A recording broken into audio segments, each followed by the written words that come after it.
Hello students, so we will further proceed for the Raoult's law. How do we interpret it graphically? So in earlier video I told you that P total is equal to P1 plus P2. So P total will be P naught of 1 into x1 plus P naught of 2 into x2. So we are reach up to this thing. Now since x1 plus x2 equal to 1, so x1 can be written as 1 minus x2. So this equation 1 can be written as P. So this is nothing but P total actually. So this can be written as P naught of 1. Instead of x1 you can put here 1 minus x2 plus P naught of 2 into x2. So just we have substituted the value for this x1. Now further you can simplify this. You just multiply this whole bracket with this P naught of 1. Then P naught of 1 into 1 minus P naught of 1 into x2 plus P naught of 2 into x2. So you take out the things common in bracket. So P naught of 2 minus P naught of 1 into x2 plus P naught of 1. So this is the same equation we wrote in the other way. So this equation is used to depict the Raoult's law. Raoult's law how do we depict it graphically? So this reading of this graph is very important for this Raoult's law. So you can see here, this is the graph plotted between this x2 mole fraction and against this vapor pressure. Okay, so you just concentrate on this first line, dotted one, the first one, which starts from this origin here. This is for P1. Okay, so this P1 is nothing but the partial vapor pressure of component 1, as I already told you in the earlier videos also. This P2 is nothing but the partial vapor pressure of component 2 when they are in the solution phase. And this is the P total, the addition of these two factors. So here when you talk about this first line, that is the dotted line number 1.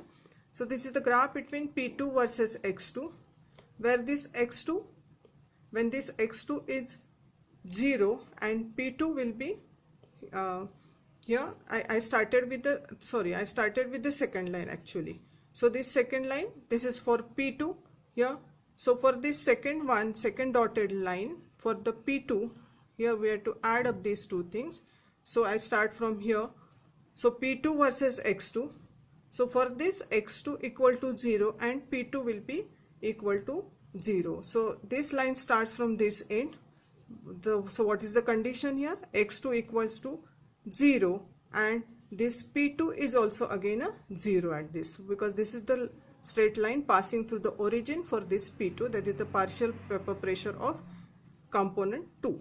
So at this point when x2 is 0, obviously x2 is nothing but the mole fraction of component 2.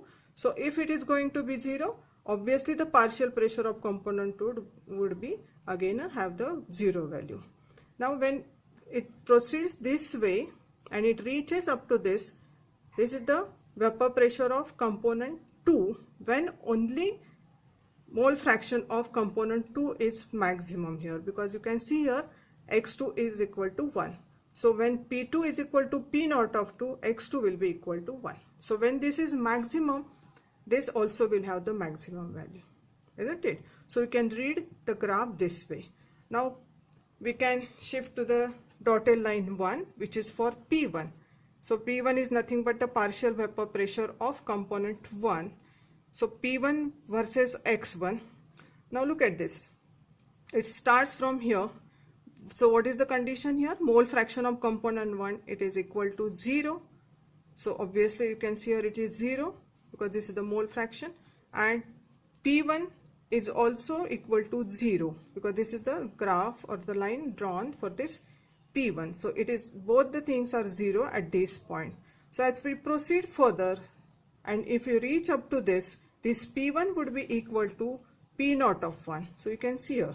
So this is the point for P naught of 1 and this is for the P naught of 2, isn't it? Now this x1 equal to 1. So you can see here when this line reaches up to this, x1 is maximum here. So at this end, this is the condition where x1 is maximum. This is the condition when x2 is maximum here. So when this x2 equals to 1, that is maximum, that is the mole fraction of component 1 here. X1 equal to 1 means that is mole fraction of component 1 is maximum in this case. So when x1 equal to 1, so this P1 will be equal to P naught of 1. When x2 equal to 1, then P2 will be equal to P naught of 2, isn't it? So in this way you can read the graphs here. Now come to the thick line, which is denoted by number Roman number 3. So the addition of these two things will give you the total partial vapor pressure of the solution.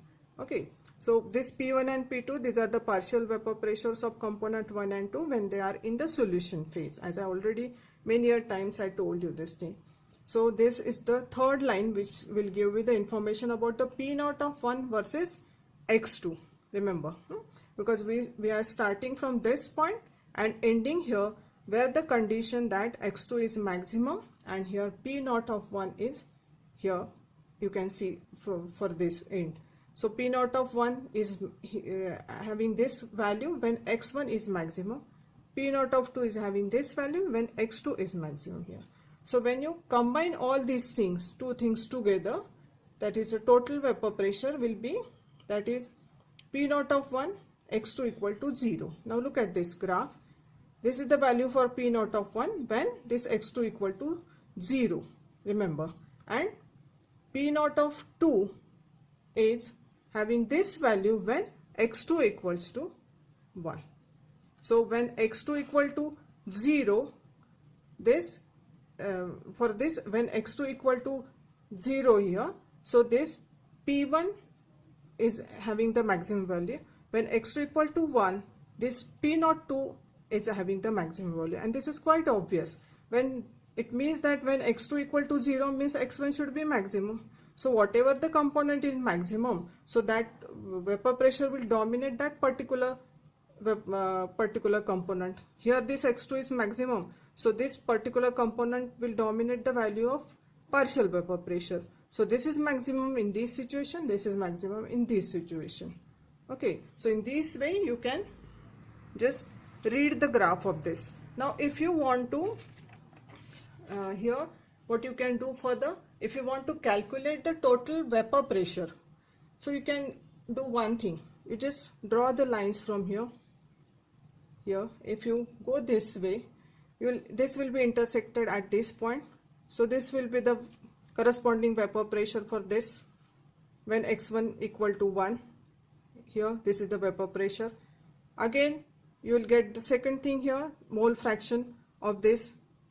When x1 equal to 1, you will have some value for this x1 here. At this end x1 is maximum, at this end x2 is maximum. So this value here, this is proceeding in this way.